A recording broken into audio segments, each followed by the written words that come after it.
My name is Emmanuel Odeke. Welcome to this episode of Let's Talk. And today we'll be talking self-discovery. And with me in the studio is Miss Pamela Babirukamu. And today you don't want to miss out, so just make sure your remote is in one place. Don't tamper with it. You just need to be right here on Church of Uganda Family TV. We are located along Kampala Road, and we're on Church House, floor 13. That's where you'll definitely find us. You don't look for us on Google. No, just come to Kampala Road, Church House, and floor 13. You will get us there. So with me today is Miss Pamela Babirukamu, who is a co-founder of Evolving Women. Or rather women. So you want to be sure that this month is a month of women, and I am sure I've not disappointed you by bringing any man into the studio this month. So definitely this month is a month of women and women. So if you want men, wait for next month and probably the month of April, May, and so on. But still, we'll have women come in here and there. So Miss Pamela, would you like to say hello to our viewers? Hello viewers, good evening. Normally here, once in a while, I do ask people to greet people in a local language. So maybe you want to do that so that you make some people feel at home and feel welcome. Mwasiba muta, muri muta, mwasibye mutia, oriotie. Well, I know so many. I just have to think. Kopango. Yeah, that is interesting. So when you have people who are multilinguistic, you just know yourself in the studios. Well, that happens only here in Church of Uganda Family TV on a lighter moment. So today we'll be discussing self-discovery. And when we are discussing self-discovery, this being a month of women, we'll be looking a bit to how women can discover themselves better and further to better themselves and make a better nation, a better family. If a woman is messed up in your family, be sure that your next generation is definitely going to be messed up. So why not have these young girls, these women, discover themselves? And when they discover themselves, you're sure you have a better tomorrow. Pamela, yes. Let's look at what does it take for someone to discover themselves. Well, I usually say that it's equated to taking a pause, because to discover yourself, you really have to pause. Yeah? You have to pause. You know, we are always on the run. We have many things that are bothering us.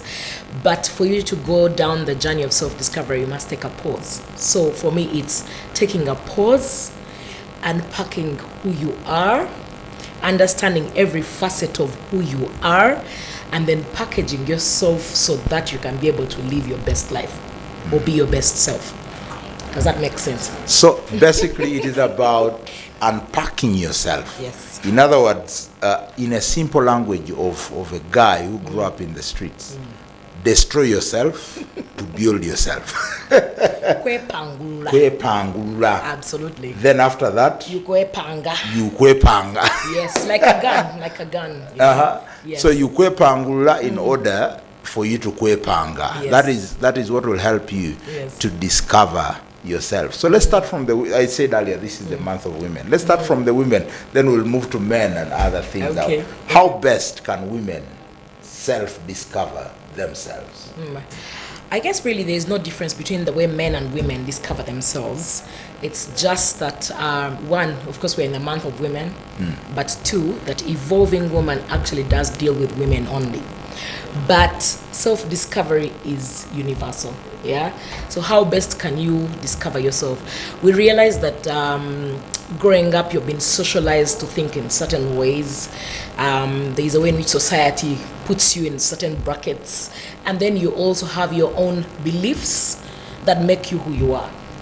So when we talk about self-discovery, we are saying it is a chance for you to actually look critically at how society has branded you or socialized you to become who you are, but also how you believe or who you believe you are.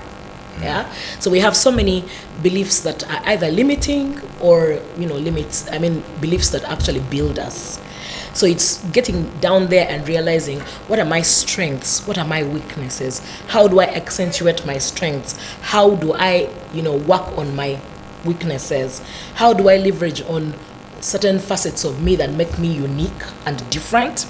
And so this has a lot to do with personality. It has a lot to do with how you live within, like how you are able to cope with conflict, the kind of people that you admire, the places you'd like to spend more of your time, what makes you happy, what doesn't make you happy, what are the things that you have grown up believing that you actually need to challenge. Or, it's a wide topic.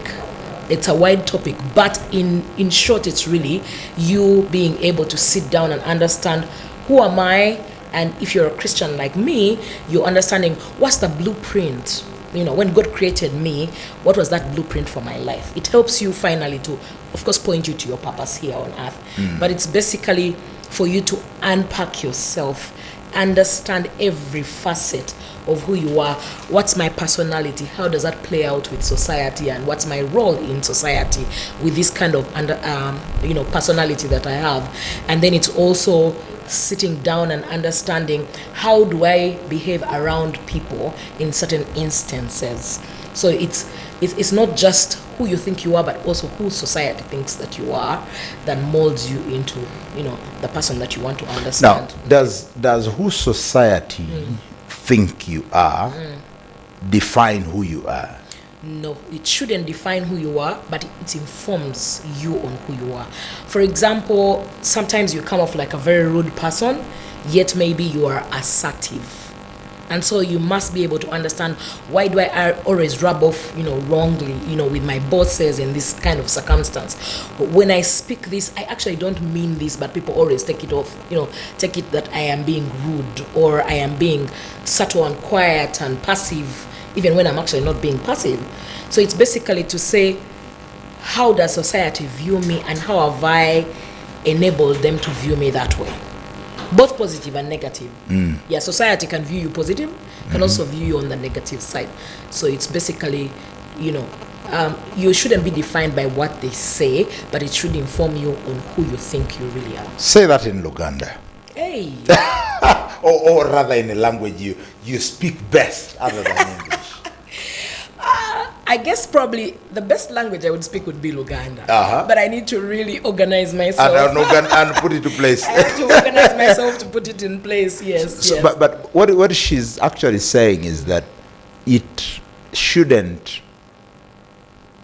It shouldn't define. Yes. But it rather informs you. Yes. So in other words, somebody, you can get a hearsay from what society has to say, but they shouldn't tell you that this is how you need to behave. Yeah, let me give you a perfect example. Most of the women who seem to be assertive or kind of know what they want, or are able to speak out their mind, are always viewed like they're not woman enough. Yeah? Society says these women are haringa musajja. Yeah? That's a statement I've heard a lot about myself. You drive like a man, everything's like a man, because man already has a certain place and woman has been put in a certain place. And so society never views you as a woman when you're doing the things that they think are male traits. Yeah?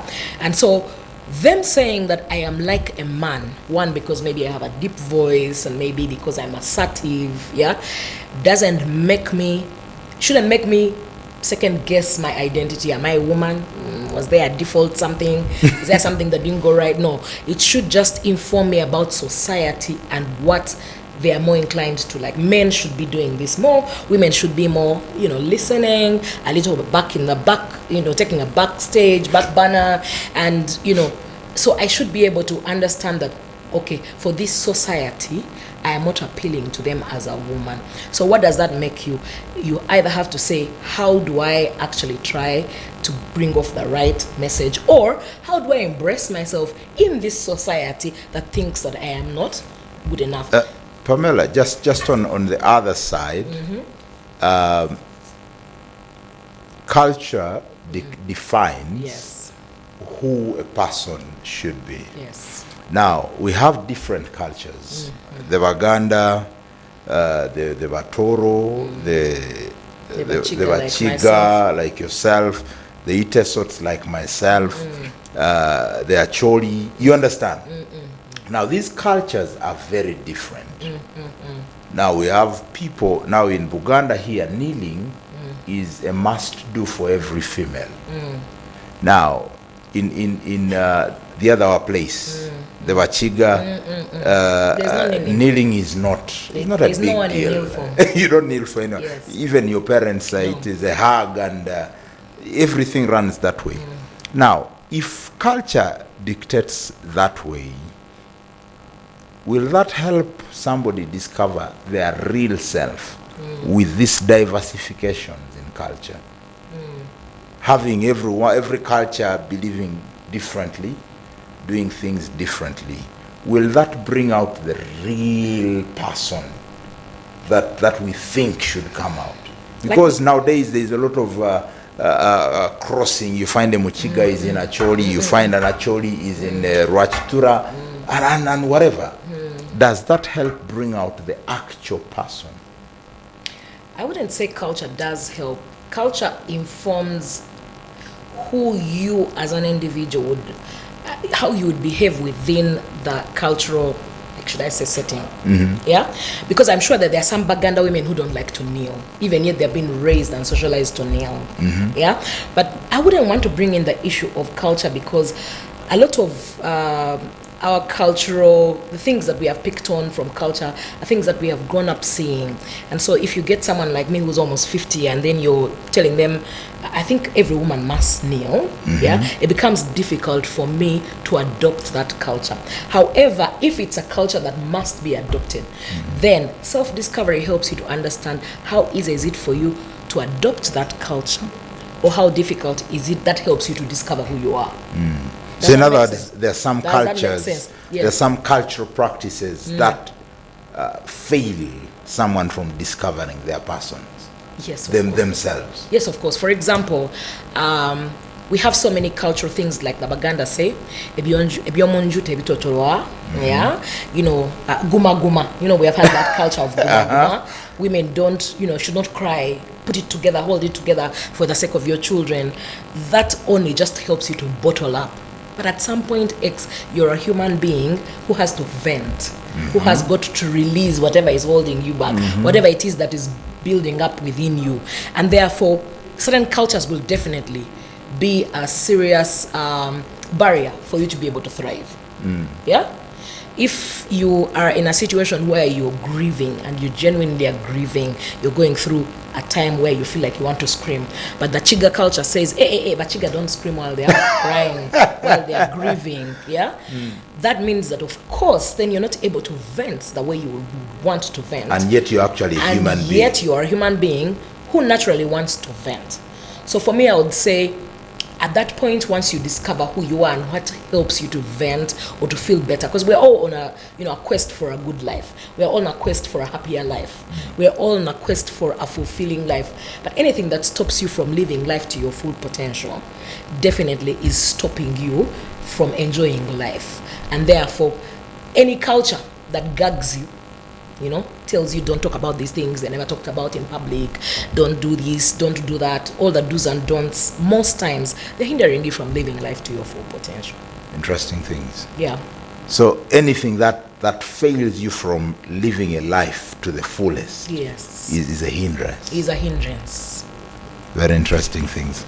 You can only get that here on Church of Uganda Family TV. How best do we empower women to discover themselves? Well, I will definitely talk about our program that we are offering. Okay. Yeah. So Evolving Woman is offering a program called EZA. It's a 10-week self-discovery journey. And in this 10-week self-discovery journey, like I said, you must take a pause. Yeah. I like that bit of taking a pause. You must take a pause. So if you are a real woman, you take a pause and take a glass of water. Yes. Take a deep breath. and then get into the journey. So in this journey, some of the things that we do are discovering what is authentic femininity today. Yeah, you cannot live life to your full potential if you're not authentic. Authentic means that who you really truly are. For example, I am a noisy, loud person that loves and thrives in communities, and then you're told, keep quiet. Bonita, you've heard that word, that Bonita, don't even say anything. Yeah, so definitely I am not being authentic if I am living a life where I am gagged and quiet. Yeah, that's not who I am authentically. Who I am authentically is I'm the kind of person who comes out and airs out my views. Yeah, I would like to be heard. I would like to be understood. Speak your mind. I would like to speak my mind. The only difference is that we are also learning, for you to be your best self, you must also control that, like be gracious as you speak your mind. Some of the things that we teach while you're going through the self-discovery journey. But it's understanding what is authentic femininity today? What are the roles of a woman and how are you faring? For example, we can say, I have a role to be a sister, I am called to be a mother, I am called to be a nurturer, I'm called to be a companion. So if you have all these roles, how are you faring? That helps you to discover yourself as well. Then we talk about things like, what's my purpose here on earth? So you're basically trying to put many things about you together to come up with what your purpose is. For example, we use a tool called the shape. And this is, you get to understand what's my spiritual gifting. Yeah, what are my passions, the things that I love, the things that I take to heart? What are my abilities? Yeah, what is my personality? What are my experiences? What are the experiences I've had this far? When you put them all together, they point you to your purpose. And so part of self-discovery is discovering your purpose as well. After that, we also get to discover things like, what are the traps that I am likely to fall into as an individual because of the way that I am made up. We also get to discover things like sex and sensibility. What's my response in that area? Yeah. We also get to discuss things like values. What are your values as an individual? Yeah, especially in light with your purpose. And then finally, we get to talk about significance. What's your legacy? What are the things that you intend to leave behind? If you had 3 days or 3 hours to live, what are the things you would like people to say about you? And that helps you to discover that, I think I'm more inclined to going in this direction. So in the place of purpose, you get to realize that everybody has got a special place. So if I am an introvert, I have a special place. I hope you understand what I mean when I say I'm an introvert. You're not that kind of people person. You're not out there loud. You do your things quietly and in the background. And then somebody who is also noisy, out there in the limelight, doing whatever it is, they also have a place in society. So you get to appreciate yourself and say, okay, this is who I am, and this is the blueprint for my life, and this is where God wants me to go. So in short, there is no one who is in their wrong personality, or you get to basically demystify everything about yourself and try to embrace what God's true plan was for you. With Pamela in the studio, you definitely won't get anything wrong. Way back in our primary school, we used to have what we used to call break time. And during break time, every young person would get their plastic cup and run for porridge. Now, when we get to secondary, we used to have what we call lunch time. And during lunch time, you needed to see boys struggling in the line of posho and beans. So even us here at Family TV, we'd need to go for a small break, then we will return at 2 when the bell goes for the afternoon lessons. So when we return, we'll be discussing more on self-discovery. You should be sure the bell for lunchtime or for break time went through, and probably you want to remind yourself, who was your timekeeper? They always came from senior 1 or senior 2, and they were normally short boys. High school and primary school was fun with those guys hitting that big bell. Nowadays, these young children don't know those bells. There is the other big one we used to have. It was a gong. and it was fun getting to it and hitting it, and it was just fun. I'm still here with Pamela Babirukamu, and we are still discussing self-discovery. So, Pamela, let's look at limitations to self-discovery. What limits people from discovering themselves? What is limiting women? What is limiting men? What is limiting young people, youth, from discovering? Because if, in the actual sense, if they discovered themselves, the tragedy we have of joblessness and stuff like that would be minimal. What are the limitations to self-discovery? Like I said, if you don't take a pause, you will not discover yourself. But I would say that as we are growing up, we are, we take on so many societal beliefs, some of them that are really limiting. We also have so many self-limiting beliefs. And so we're really struggling with mindsets, things that, should I call them, as a Christian, I would call them strongholds. Yeah? Your mind just believes something negative, and it does not give you a chance to actually discover yourself fully. Yeah? I will say that, what are the societal limiting beliefs? For example, it could be, like I said, boys don't cry. Yeah? Boys don't cry.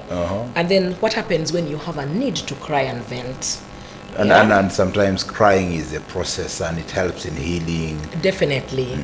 That doesn't help you to understand yourself also better, because then you're crowded with all this anger and all these things that are bottling up within you. To even your own self. There are things that you have made positions in your mind as time goes by. You say, Bachiga women are rough. That can be a societal thing that actually does affect you as a person. But you as an individual, you might have believed it, and you start living it. Yeah? And sometimes you find that when they say something that is contrary to who you truly are, you find that you're struggling to relate. Yeah? There is no stereotype that fits every woman, for example, or fits everyone. Is different, created differently for a unique purpose. Yeah? I always tell people that in this world we are a once in a lifetime kind of human being. Everyone in this world has a unique role that they are called to do, and so you find that if you're bundled up in groups, bundled up in like stereotypes, you find that you actually don't get a chance to live your life fully. Yeah? And so those are some of the hindrances or limitations to self-discovery. But the other is also just not knowing, generally not knowing that me liking to be with people actually is a strength that I can use to be able to influence people. Yeah? So sometimes you find that people will say, you who likes to be around people, you are a weak person. Yeah? So people who like solitude are stronger people, because then they are able to make decisions on their own and live and thrive on their own. But there's a place for everyone. There's a place for the one who thrives with people. There's a place for the one who, lives on their own or thrives within spaces of solitude. And so if you're not aware that this is a strength that I can leverage on, then you definitely want to discover yourself. Yeah? So you must be able to understand that whichever facet of yours can actually be used, you can leverage on it to make yourself a better person. Even your weaknesses are actually inform who you truly are.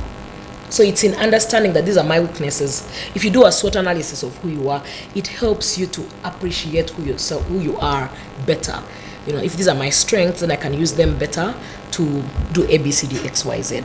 These are my weaknesses. That means that I need to manage them so that I can be a better person. Yeah? For those who might not get the SWOT analysis, Pamela is here to tell you what SWOT actually means. So what is SWOT? What I know is SWOT is SWOT.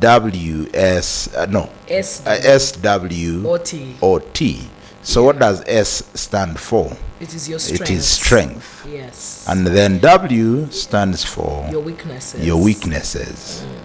And then O. Or are your opportunities. Opportunities. Yes. And then And T. then the T are the threats. The threats. Yes. All right. Yes. So now Pamela is going to explain to us how our SWOT affects us from discovering who we are.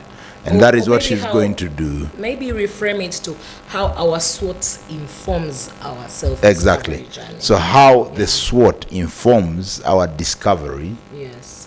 to who we are. Yes, yes. When you know your strengths, then you're supposed to leverage on them to be able to create a change or difference in society. For example, if you're a good orator, then your job is to be able to speak, to be able to bring about change. If your strength is to be organized, we have many people who are very organized in society, then your job is to organize society. Yeah? So when you look at your strength, they're not just for you to keep in a cupboard somewhere. They're for you to actually ride on to be able to bring about change in society or the places that you're in. If you're at a workplace, we find that there are people who are more inclined to being organized and other people are a bit more, they might be disorganized, but they also have a strength in something else. And that's what makes the entire organization work, because people have different strengths.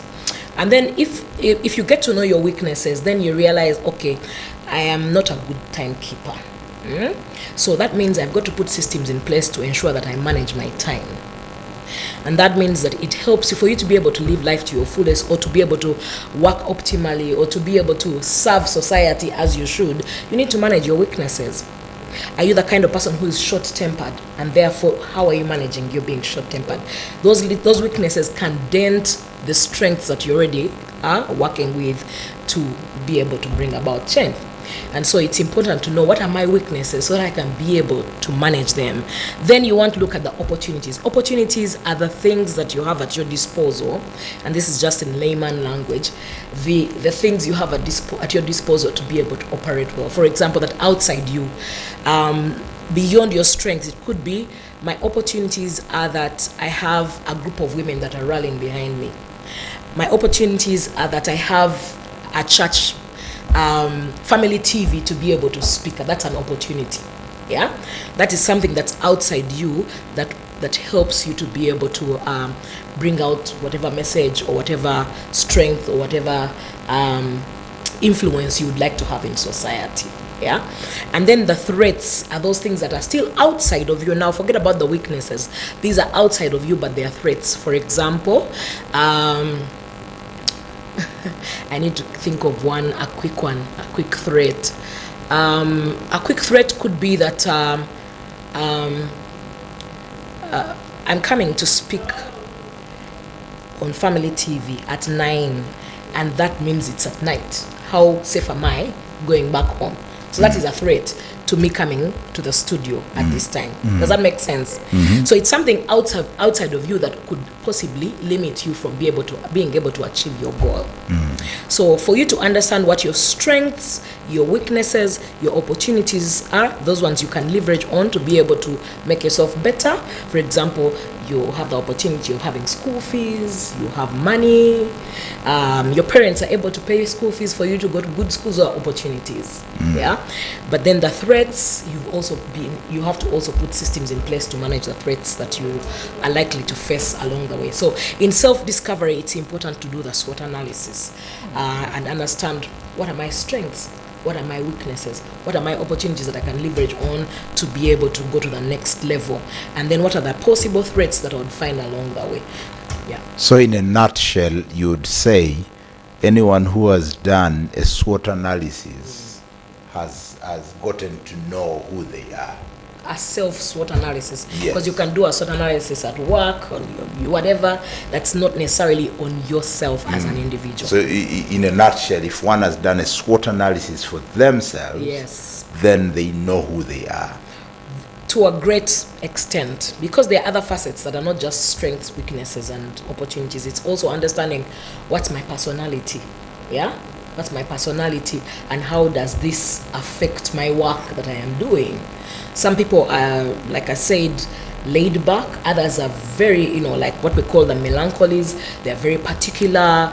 They have, they have the ability to look at detail that other people do not have. And then we have got the sanguines, cholerics. I am typically an extroverted person. And so you find that you drive things, but you might not have the eye to look at the detail.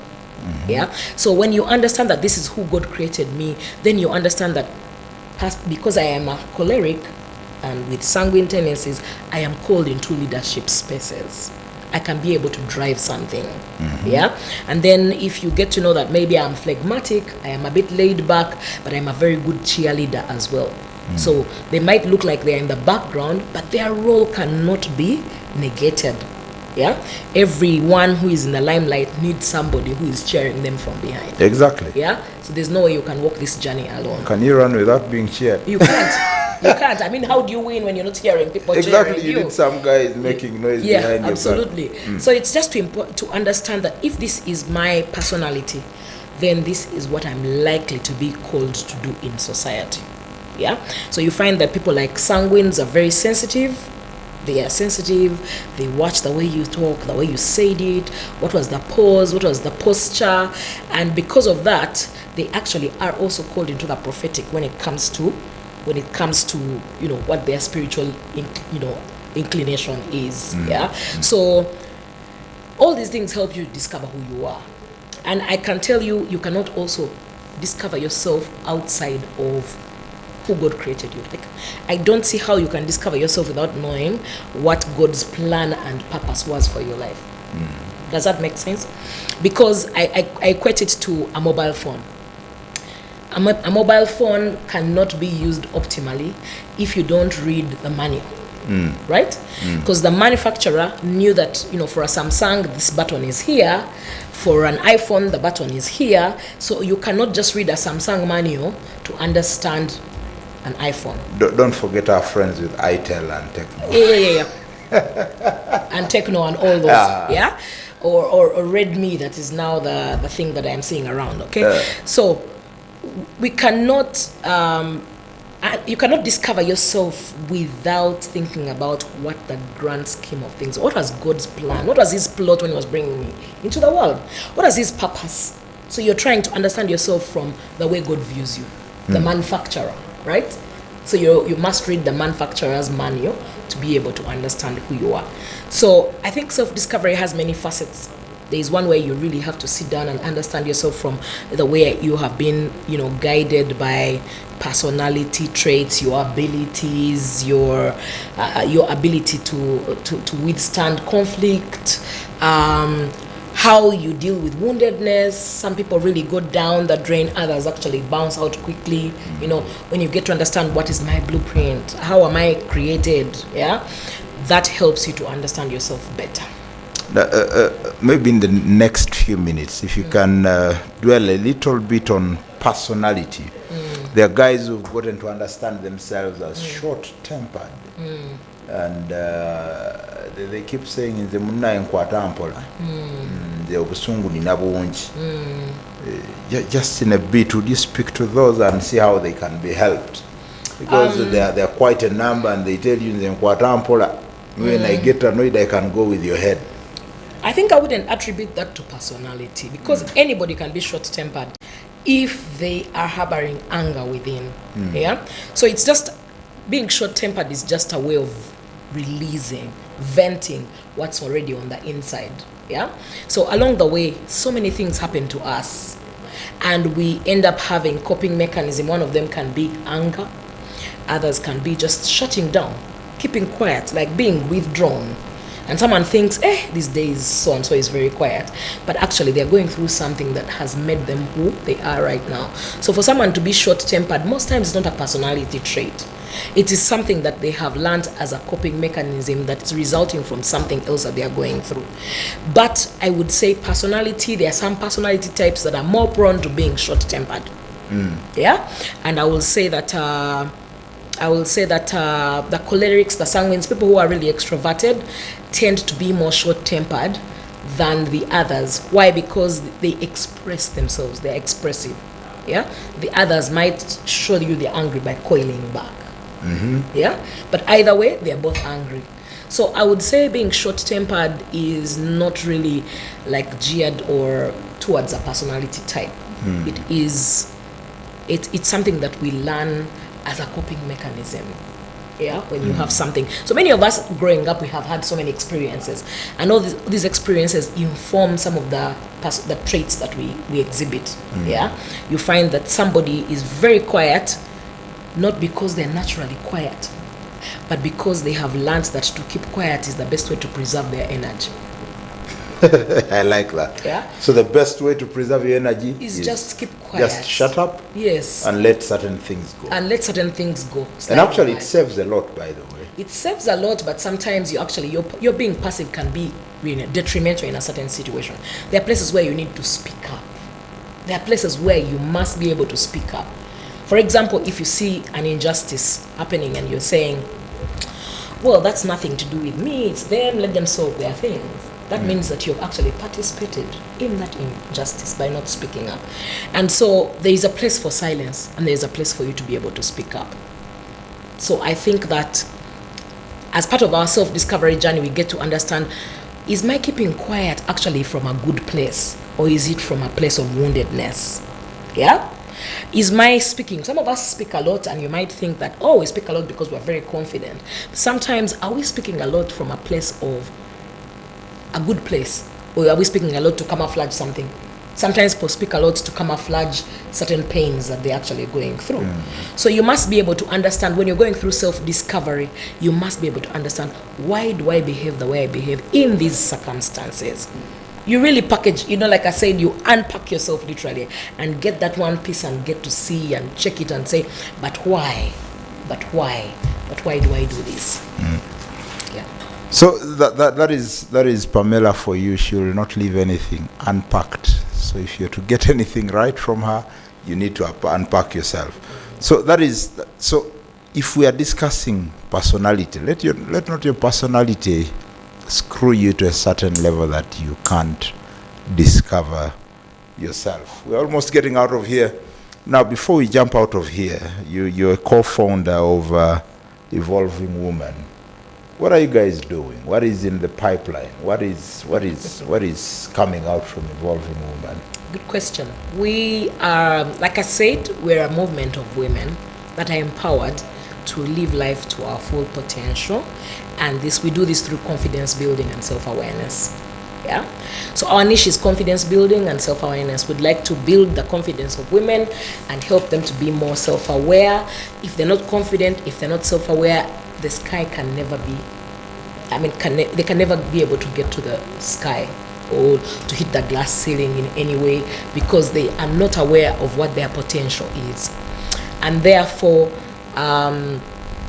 we are engaging in a lot of activities that are, equipping women with skills to be able to deal with societal and self-limiting barriers, And so right now, we actually have a self-discovery journey called EZA that is slated for 1st of April.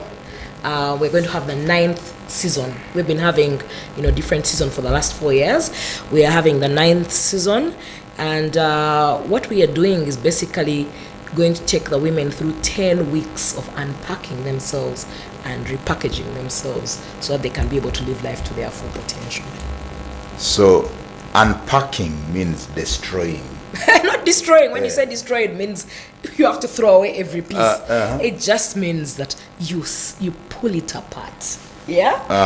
Yeah, you pull it apart. That is unpacking. Yeah. When you pull your clothes out of a suitcase, you pull out the clothes one by one. Then you understand, okay, this is my red dress. I'm going to wear it at this time. This is my blue pants. They are best suited for this thing. These are my, everything. You unpack and you get to scrutinize every bit of it. Why do I behave the way I behave? When I lost my brother, why did I behave the way that I behaved? Yeah. So that means that when I'm going through grief, this is how I respond. Yeah. So it's basically to get every small facet of who you are, get to understand it. And we are hoping that by the end of the 10 weeks, the women are able to realize that they actually have a lot to offer society, that they can be able to show up, they can be able to speak up, and that they can be able to to have an effect, or to leave a legacy while they are still here. Now, just in a bit, what happens while unpacking? That is my interest, because now you're already getting somebody who is coming and they're like, I am here. So I am here. Do what you think I should do. So what happens in the process of because unpacking? We called it what do they unpack? Because we called it self-discovery, we only facilitate the process of you unpacking yourself. And what this means, it means that we take you through a very uncomfortable situation where you get to understand things like I said, what is authentic femininity today. Yeah, we get to remove the masks. We discover what are the masks I have been wearing all this time. Yeah, there are certain camouflages. We walk around putting up the show that everything is okay when actually things are not okay. Or actually, we walk around showing everything is not okay when everything is okay. So you want to understand, why do you wear those masks? Just so that you can be able to survive through life. Yeah. So when we are done with understanding the masks, then we get to understand, what are my roles that I have to play right now? If I'm a mother, why am I not excelling in that area? What are the things that are hindering me from really, really doing a good job? If I am called to be a companion, why aren't I being a good companion? And in this case, we're not looking at why the men are not being good companions. We're talking about you, the one who's doing the self-discovery. Why are you not being a good companion? Or why are you not responding well to somebody else, whichever way they are? If they are mean, they are good, they are everything, what's your response to that? And then we get to talk about things like woundedness. We get to get you into little groups where you discover 0 to 5. What was pivotal in my life 0 to 5 years? What is that impactful event that happened that changed the trajectory of my life? Someone might say, everything was going well until I got married. Everything was going well until I went to secondary school. I was bullied. That started me on a journey of so many painful experiences that made me make the wrong choices, that made me get to where I am today. Yeah. So we get down to every little nitty gritty. 0 to 5, what happened? My father left my mother at 5 years. How has that informed you and impacted you? How did that make you feel when you discovered that you didn't have a father to grow up with? Maybe it informs why you are so guarded. It informs why you don't trust men. It informs why, So we go into the nitty gritties of the events that happened 0 to 5, 6 to 10, 11, until whichever age you are. Then you get to realize that all these experiences are total sum of actually who I am. We can't negate them. You can't pretend they don't exist. Some of us have selective amnesia. Then you want to ask, why are you not taking that particular event seriously, yet it impacted your life greatly? Yeah. So when we are done with the woundedness, we talk about things like values. Everyone must have values, especially in line with the purpose that they are called to fulfill while they're here. So what are your values? Every woman must have a code of conduct, of ethics that you live by, that help you to become the best person or the best version of yourself. We also talk about things like what are the traps that we fall into? What are you likely to fall? Is it money traps? Is it sex traps? What are they? So that you can be able to understand how do you respond to the different traps that are likely to lay you, or to kind of like deter you from getting to where you are headed. Most of all, we get to talk about things like, you are a change agent. You are a light that has been, put on a hill. You cannot continue to pretend that or play small. You have got to actually do the work that you are supposed to do. What is it that you are significant for in society? What is it that you need to do to be able to bring about change? What is it that you need to do to be able to put a building block every day to the legacy that you want to leave behind? Of course, we talk about things like, what would you like people to talk about you when you are gone? That informs you on what measures you need to take thereafter. Try and live a life that is really, worthy of the call that you have been called to. Very interesting things here. Pamela is making me wish I was a woman so I would enroll for this 10 weeks program and definitely benefit from it. But then God created me a man, so there is no way I can enroll for it. There is no excuse. There is an organization called Rehoboth Ministries. There is a gentleman called Pastor Barnabas Aliku.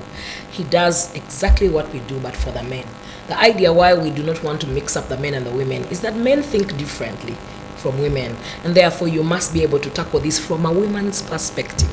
So that the men can deal with theirs on a men's perspective. Yes, absolutely. It is 2 minutes to the top of the hour. Pamela, one word for men. That's a tough one. And then after that one word for men, we're going to do this in the next 1.5 minutes so that I have the 30 seconds to wind up the show. And then you tell us the keynote, actually a translated version of unpack to repack in the best local language. Hey. But I am being bullied here. I'm being bullied. One word for the men is support the women to discover themselves. You will definitely enjoy the women better when they know who they are and they're not confused about what their identity is, who they are, what they're supposed to be doing. When a woman knows what she's supposed to be doing, all she needs is a support to be able to affirm her. So men affirm women, and women affirm men to be able to live life to their full potential as well. We are all here in a quest for happiness, for joy, to live our lives fully, and therefore we should be able to support each other. It should be a thing where we work hand in hand to make sure that, since we are helpmates, we are actually called to do this work together. So if you discover yourself and you live life to your full potential, and I discover myself and I live life to my full potential, you can only imagine how happiness will be the order of the day. Yeah, absolutely. Are you on social media? Yes, I am. Tell us where we can get you. Evolving Woman. I will talk about Evolving Woman. Evolving Woman is on LinkedIn as Evolving Woman Uganda. We are on Facebook as Evolving Woman. We are on YouTube as Evolving Woman.